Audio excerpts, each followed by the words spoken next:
The new video. मैं हूं मलिक अनीस अहमद, आप देख रहे हैं यूट्यूब चैनल। एक दो दिन से मैं कुछ दोस्तों को बहस करते हुए देख रहा हूं कि पेट्रोल की कीमत का ज़िम्मेदार इमरान खान है, कुछ कहते हैं ये हुकूमत है। इसकी सच्चाई ये है कि वाकई ये बात सच है कि इमरान खान साहब ने मुआहदा किया था IMF से कि हम पेट्रोल की कीमत 235 रुपये तक लेके जाएंगे, लेकिन उसके बावजूद इमरान खान साहब सब्सिडी देते रहे गरीब आवाम को कि यार इतना बोझ ना डाला जाए आवाम पे, और एक गरीब आदमी इतना महंगा पेट्रोल अफोर्ड नहीं कर सकता। और इन्होंने आते ही अचानक पेट्रोल की कीमत बढ़ा दी।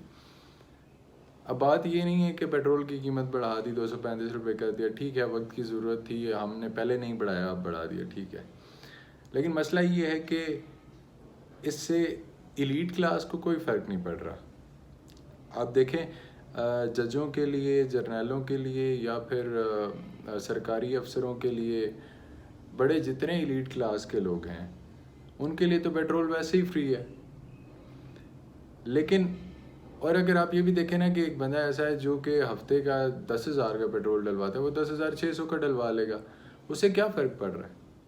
फ़र्क पड़ रहा है तो उस बंदे को पड़ रहा है जो महीने का, जो हफ्ते का 500-700 का पेट्रोल डलवाता है।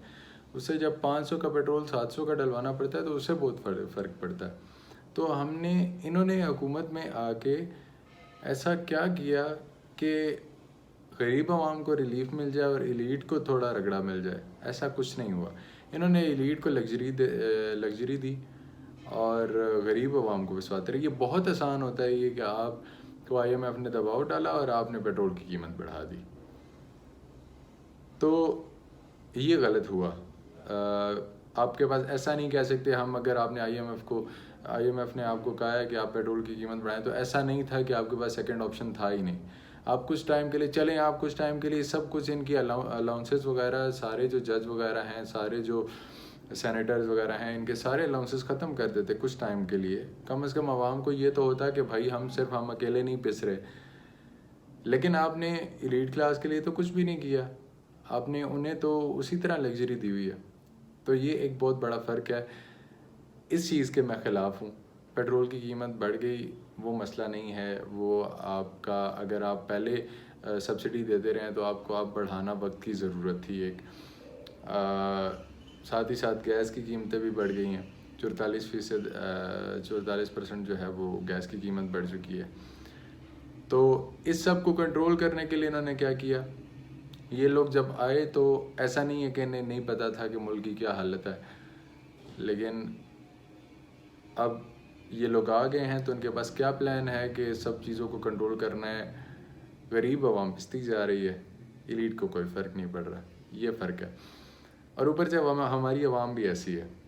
मैं कल एक जगह एक कोक का टिन लेने गया, तो अब एक दिन पहले कीमत बढ़ी है पेट्रोल की, तो अगले दिन मैंने टिन, पहले 60 रुपये का था, मैंने टिन पूछा तो वो कहता 70 का। तो हमारी आवाम भी ऐसी है कि अब एक दिन में तो इन्वेंट्री नहीं आ सकती, ना ही एक दिन में कंपनी रेट्स बढ़ा देती है। तो ये कौन कर रहा है? ये आवाम खुद कर रही है। तो मसला ये, हमारी आवाम भी ऐसी है कि वो भी बढ़ चढ़ के हिस्सा लेती है और फिर गालियाँ हुकूमत को देती है। तो ये एक बहुत बड़ा मसला है। अब किराए बढ़ गए हैं गाड़ियों के, ट्रांसपोर्ट सिस्टम के, तो जब पेट्रोल सस्ता हो जाएगा तो क्या ये लोग कम करेंगे? ऐसा कभी नहीं होगा। और एक दूसरी खबर ये है, इम्पोर्टेंट खबर, बाबर रवान साहब ने कहा है कि अगले 24 से 48 घंटे इमरान खान साहब के लिए बहुत इंपॉर्टेंट हैं, PTI के लिए बहुत इंपॉर्टेंट हैं, क्योंकि इमरान खान साहब की जान को ख़तरा हो सकता है। तो देखना होगा कि आगे अगले 48 घंटे में क्या होता है। अल्लाह इस मुल्क की हिफाजत करे और इमरान खान साहब की हिफाजत करे। आमीन।